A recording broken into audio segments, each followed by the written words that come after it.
Hello, YouTubers. I'm Angela Logan, and this is Everyday Shenanigans. Thanks for joining me. It is Thursday, December 12th, 2019, and warm greetings from the High 10. Today marks 2 months to the date that Miss Camille McKinney, aka Cupcake, went missing, and later, after the fact, we find was pronounced deceased on this day. 2 months ago, October 12th, 2019. Rest easy, little one. We will always remember you, and we will always keep you in our thoughts, and we are seeking justice for you. Now, on to a story that I've discussed on this channel before.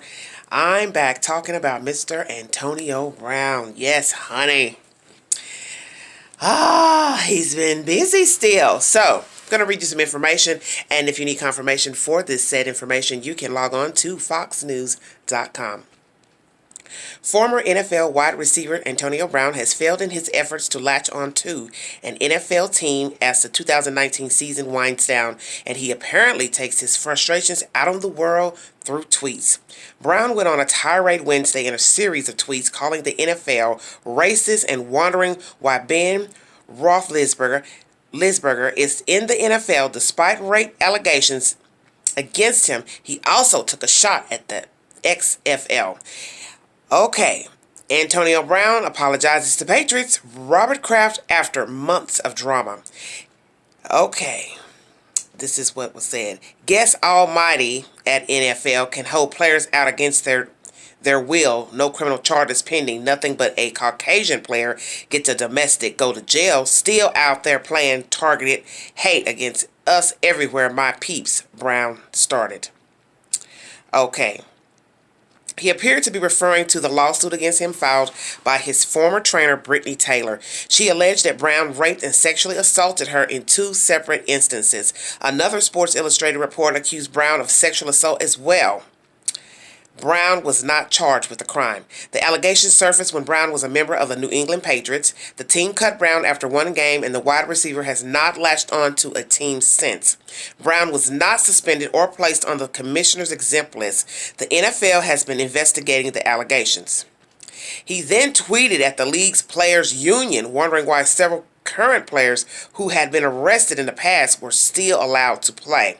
When Dallas Cowboys writer Marcus Mosher theorized there was zero chance Brown plays in the NFL again, the former wide receiver responded.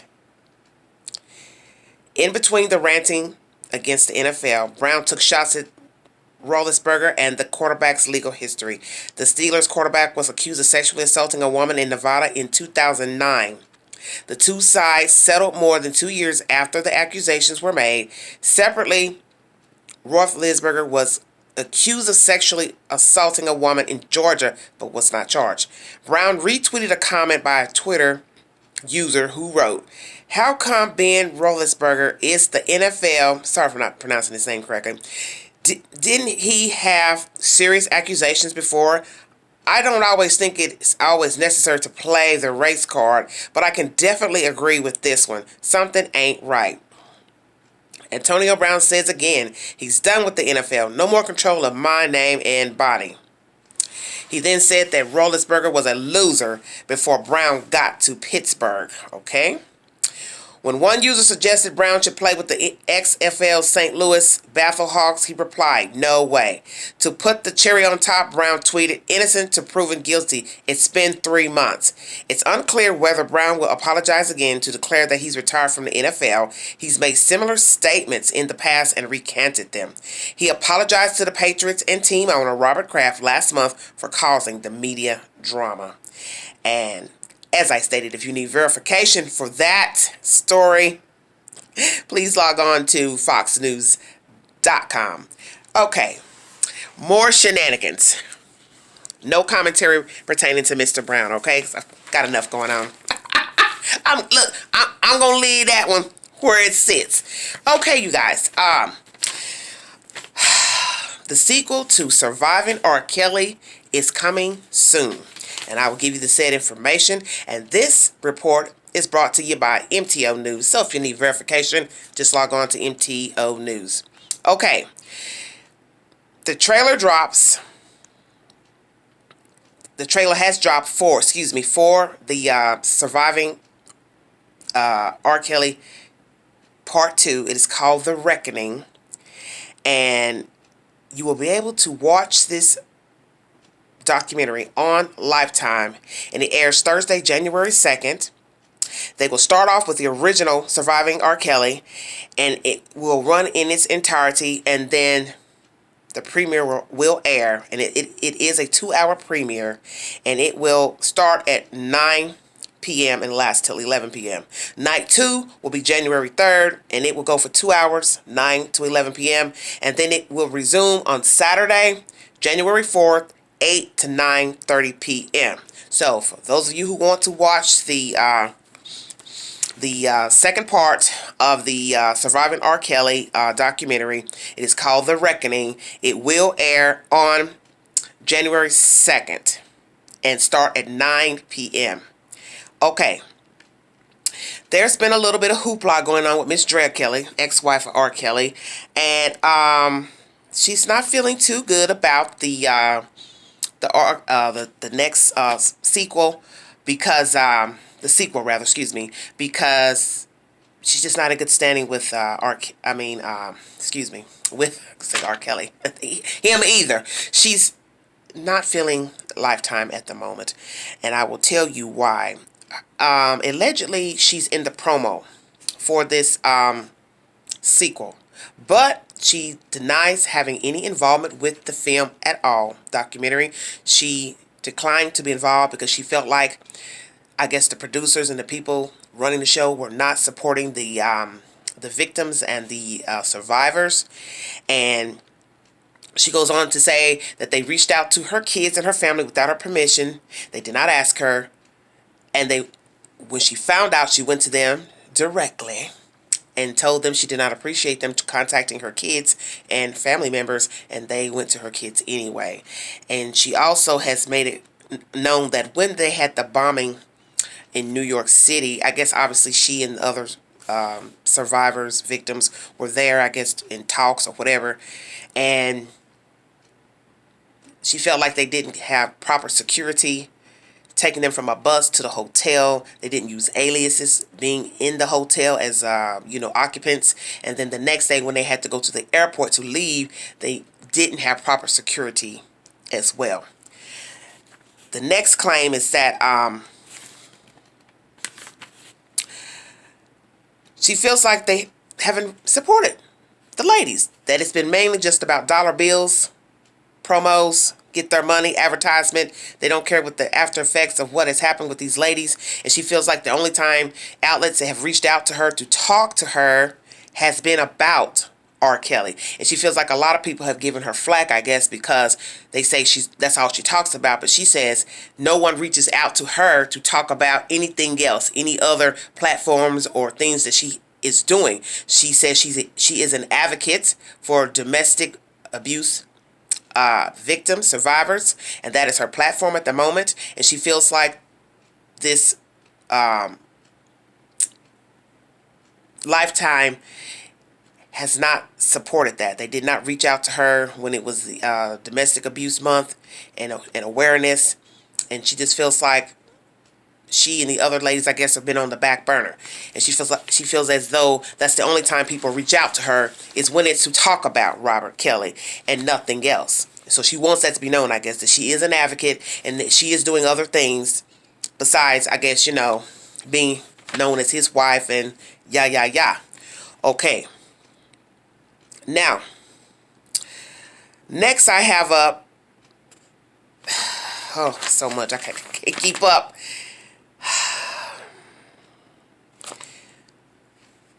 The Joycelyn Savage situation. I'm only tying that into this because I'm talking about the Drea Kelly situation. Okay.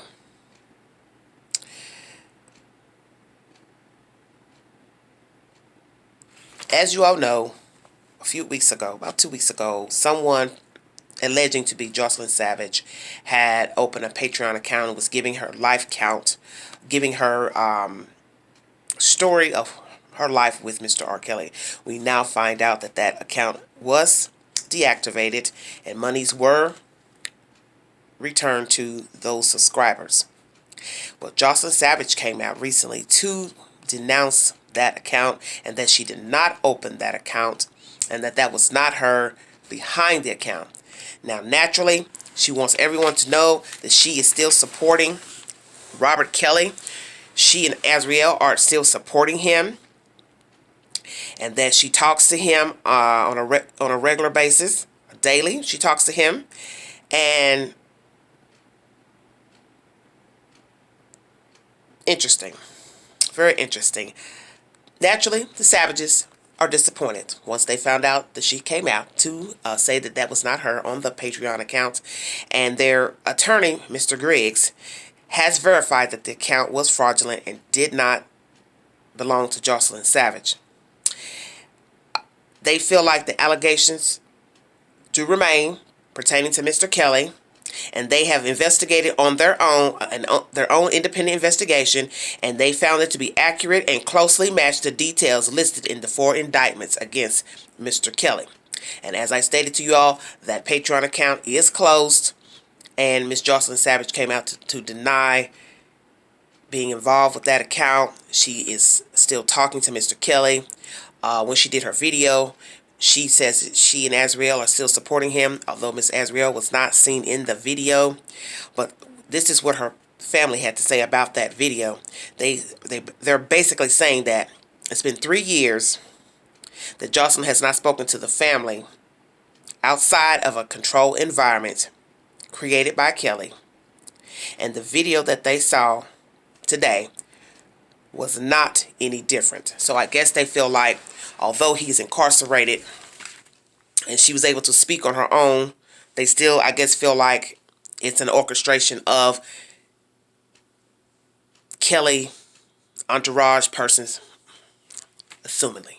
So that is the update with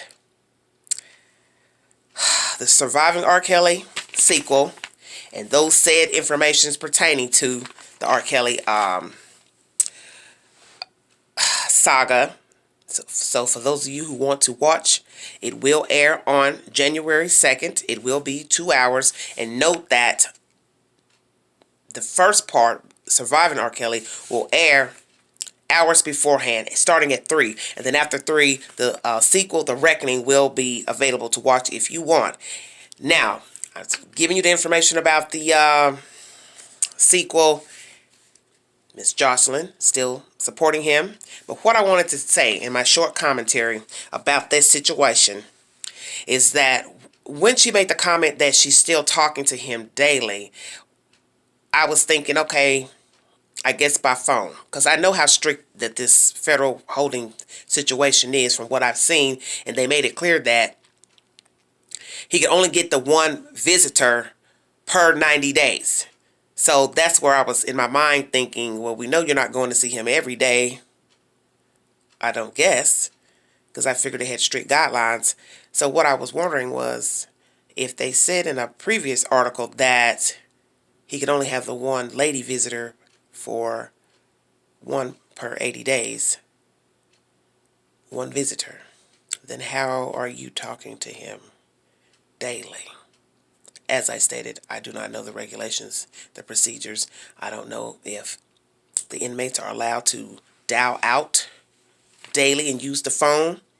I don't know. Maybe that is the way she has been conversing with Mr. Kelly, but she wants it to be known that she and Azriel are still supporting him and that she has always and will continue to support him. But another thing I was curious about, besides the conversation, because as I stated in the last video, with the one visitor per 90 days, her name wasn't on the list. So that's why I'm bringing that up about how was she talking to him daily, considering at the time Azriel was the only one on the visitors list. And that's what was reported to the public. And where are they staying? Because I didn't know if they were still at the Trump Tower or not, because the lease is up after December of 19. And naturally, we are approaching January 20. So I was kind of curious to where the ladies were staying, because, there was a little bit of gossip that they weren't staying there, or one had left, Azriel had left, and I hadn't heard any more about her whereabouts or where she was staying. And so in my mind, I was thinking, well, I know that they won't be staying at the compound, because I think that will be null and void after December 19th, 2019. So where will the ladies be staying, and what will they be doing to make income? I am curious. Well, that is the latest I have, you guys. For those of you who are interested in Mr. Kelly and on, and Mr. Antonio Brown, as you see, it's a lot of shenanigans going on, and we haven't even gotten into 2020 yet. But I want to thank you guys for listening, for watching. Thank you, new subscribers, for joining, and those who stop by occasionally just to check on the Queen. The Queen's all right. Thanks, guys.